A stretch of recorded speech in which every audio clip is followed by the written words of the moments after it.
खान साहब कैसी तबीयत? शुक्र अल्हम्दुलिल्लाह। फर्स्ट क्लास जा रहा है जी मजे में। थोड़ा सा बताएंगे अपने हवाले से कि ये कहाँ से जर्नी शुरू हुई जी?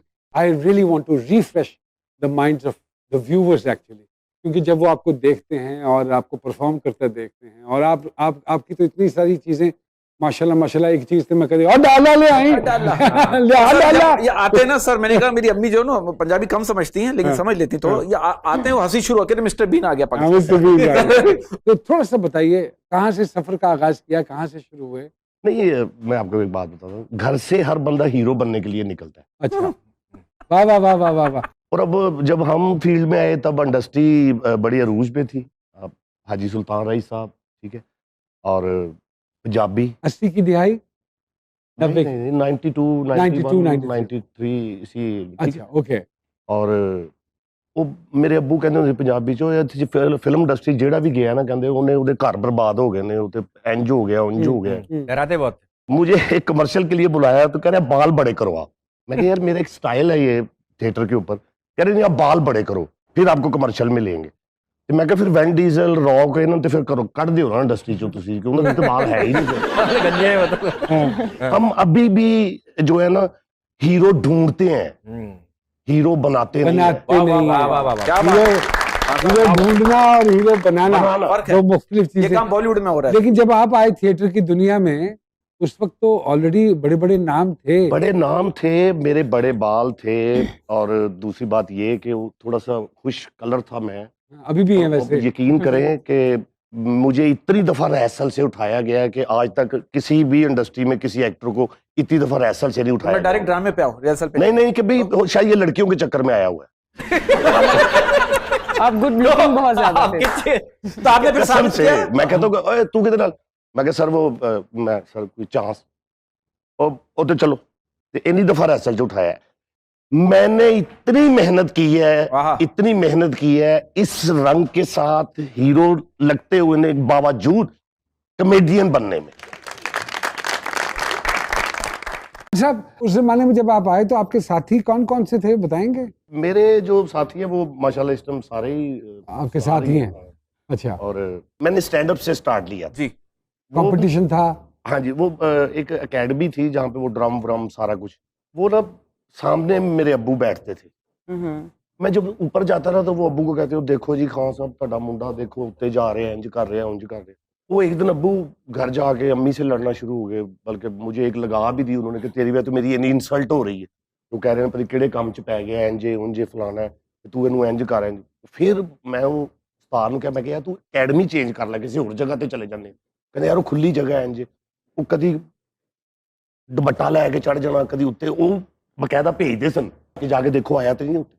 फिर अब्बू ने शिकायत लाने, वक्त का पहिया घुम्या, मैंने गाड़ी ली, वो जो दुकान पे वो बैठते उसके साथ ही नंबर प्लेट वाला, मैंने सीधी उनकी दुकान पे जाके वो गाड़ी खड़ी की। वही लोग बाहर आ गए, साडा भतीजा साडा बेटा साडा। मेरे ख्याल से माँ बाप की जो सख्ती होती है शायद वो भी हमें बहुत हेल्प करती है आगे जाने में। वो चाहत वो यही रहे होते हैं ना कि कोई माँ बाप नहीं चाहता कि उसका बेटा या बच्चा रुले या स्ट्रगल करे। अच्छा बिल्कुल बिल्कुल। कॉमेडियन में एक संजीदा आदमी भी होता है। डेडली होता है। क्या आपका जो संजीदा आदमी है दुनिया जब घूमने निकलता है तो क्या सोचता है? यही कि हम बहुत पीछे हैं। बहुत पीछे हैं। मतलब आप अगर एक इशारे पे खड़े हो तो अभी वो येलो होता ही है तो पिछले वाला हार्न देना शुरू हो जाता है, तो गियर लगाने का भी टाइम नहीं देता है। आपको लगता है कि हर कोई जल्दी में है? बहुत ज्यादा। कहाँ पहुंचना चाह रहे हैं? बस इनको ये समझना चाहिए जो आपके आगे है ना उसको कितनी जल्दी है तो वो आपसे आगे है। इतनी गहरी बात वो गाड़ी के आगे है, मुझे कोई हक नहीं है उसको हार्न देने का, क्योंकि वो ऑलरेडी मेरे आगे है। हम क्यों हर एक से आगे निकलना चाह रहे हैं? आप क्यों हर एक से ये सवाल पूछना चाह रहे हैं? हर इंसान की कोई ना कोई इंस्पिरेशन होती है, उस्ताद बनना होता है किसी न किसी ने ना। कोई थे जिनको आप फॉलो करते थे? मैं मतलब मिस्टर बीन। और पाकिस्तान में भी किसी के मद्दार रहे हैं आप? जी मस्ताना साहब। क्या बात। बल्कि मेरे वो बड़े भाई थे, मेरे उस्ताद थे। क्या बात। मस्ताना साहब। इनकी स्पीड है वो मिस्टर बीन से ज्यादा है। उनकी बॉडी मूवमेंट है ना सर, डायलॉग्स के साथ जो एनर्जी, मतलब नॉर्मल डायलॉग भी इतना कोई होता है लाउड होता है, आदमी कहता है यार बड़ा हंसी आ रही है। तो सर ये इतनी एनर्जी इतनी बॉडी लैंग्वेज ये बचपन से या आपने पब्लिक को देखते हैं तो जोश चढ़ जाता है? नहीं जोश की बात नहीं है। मैं आपको एक बात बताता हूँ, दुनिया में बहुत सी जुबानों में फिल्में बनती हैं, ड्रामा बनता है, सब कुछ बनता है। True. अब हम आर्टिस्ट हैं, हमें इस मुल्क में ना तो कोई एकेडमी है ना ही कोई इंस्टीट्यूट है, ठीक है। हमने सीखना होता है फिल्म देख के, भाईजान का ड्रामा देख के कुछ चीज। तो बहुत सी ऐसी फिल्में हैं जो हमें समझ नहीं आती लैंग्वेज की वजह से, उसी करैक्टर को वॉच करते हैं जो हाथों से पाँव से कुछ समझाना चाह रहा होता है, उसकी हमें समझ लग जाती है। तो मैं समझता हूँ कि मैं ये कोशिश करता हूँ कि भाई मैं जो मेरी आवाज सुन नहीं ना सकता या उसको पता नहीं चलता मैं क्या कह रहा हूँ, वो मेरी बॉडी से, मेरे हाथों से, मेरे एक्सप्रेशन से समझ जाए कि मैं क्या कहना चाह रहा हूँ। मैं जुगत भी बना के दिखाता हूँ, परफॉर्म करके। डेफिनेटली। लेट गए, हाँ। छटते जालिम, फिर खुद परफॉर्म करके लड़की की एक्टिंग कर रहे हैं, फिर विलन बने हुए, फिर लड़को डालो में देखा स्टेज का। वाह वाह वाह। तो खान साहब ये सोते हुए भी जुगते मार रहे होंगे आप, ऐसा तो नहीं?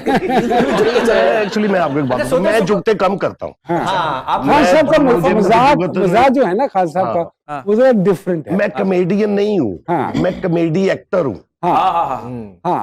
कॉमेडियन में और कॉमेडी एक्टर में फर्क होता है। Thank you for having me. आपकी मैं बहुत बड़ी फैन हूँ, बल्कि मैं डरी हुई थी जब मुझे यहाँ पे बताया अभी भी डरी हुई है नहीं, नॉर्मल हो जाएंगे आहिस्ता आहिस्ता। और ये मेरे क्रश भी है बचपन से, सारे ड्रामास देखती रही। वो भी डरे हुए कि आप गाना और सबसे बुरी बात मुझे यही लगती है जो कहते हैं कि बचपन से मैं आपको देखता हूँ। नहीं, अब मैं इतनी बुरी नहीं लग रही हूँ। और एक ये बात कि आप मेरे लिए और हमारी जितनी भी जनरेशन है उसके लिए आप स्कूल हैं, बहुत कुछ सीखने को। अल्लाह स्कूल नहीं, हेडमास्टर ने। महक साहिबा, ननकाना साहब से टाइम्स स्क्वायर तक का सफर, व्हाट अ जर्नी, कुछ बताएंगी इस हवाले से? बिल्कुल, बहुत मुश्किल था। 9 साल, जब आप बताते हैं ना कि 9 साल लगे, तो वो 9 सेकंड में शायद खत्म हो जाता होगा। तो ननकाना से पहले तो निकलना, Nankana is a backward city और लोगों के माइंडसेट अभी भी वही है, तो उनको समझाना बड़ा मुश्किल होता है। और आप सबको एक्सप्लेन नहीं कर सकते कि मीडिया इंडस्ट्री क्या है, क्योंकि सबका माइंडसेट अलग है। मेरी इवन अम्मी की बात ले लूँ, जब मैंने उनसे कहा कि मुझे म्यूजिक करना है, मुझे कनेक्शन फील होता है सोलफुल सा, तो उन्होंने कहा कि साढ़े पूरे ख़ानदान से किसी ने मरासियाँ वाला काम नहीं किया, तो तुम मरासी बनना है। तो मैंने कहा कि अम्मी प्लीज़। तो वो घर वालों ने समझाया, मैं 2 साल घर फिर वापस नहीं गई। और मेरा ये मानना है, आप डॉक्टर हैं, आप एक्टर हैं, आप सिंगर हैं, तो आपका पॉलिश होना बहुत ज़रूरी है, सीखना बहुत ज़रूरी है। आपका एक उस्ताद होता है, भले आप किसी को एडमायर करते हैं, उनसे सीख रहे हैं, लेकिन पॉलिश हों।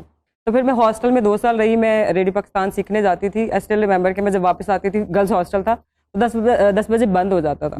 तो मैं कैफेटेरिया में सारी रात गुजार के, तो सुबह 7 बजे का वेट करती थी, तो हॉस्टल का दरवाजा खुलता था, तो फिर मैं जाके सोया करती थी। घर वाले नहीं पूछते थे रात कैफेटेरिया में क्या कर रही हो? तो घर वालों ने कहा, तो मैं 2 साल घर नहीं गई, मैं हॉस्टल में ही रहा थी ना 2 साल। जो टाइम्स स्क्वायर, तो वो और आप मेरे ख्याल में पाकिस्तानी दूसरी हैं। जी बिल्कुल, दीका कियानी साहब का आपके बाद लगा। जी बिल्कुल। और ये जूरी फैसला करती है वहाँ। जी बिल्कुल।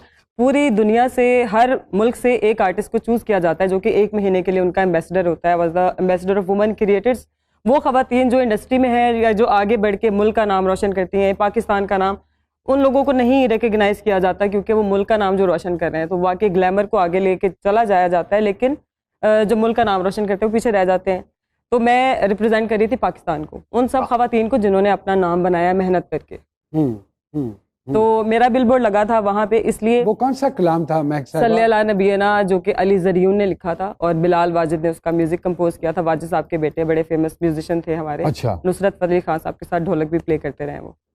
तो वो कलाम था, उसकी बेस पे पूरा रमज़ान का महीना रिप्रेजेंट किया गया था, पाकिस्तानी कल्चर को और पाकिस्तानी म्यूजिक को। अच्छा। I was representing Pakistani times square पे तो आधा पौना घंटा मैं भी चला हूँ। अच्छा। वो उन्होंने नहीं, वो ऐसे की तरफ कैमरा किया छोटी सी ब्रेक, और ब्रेक के बाद जिस में दोबारा आपकी खिदमत में हाजिर होते हैं, कहीं मत जाइएगा।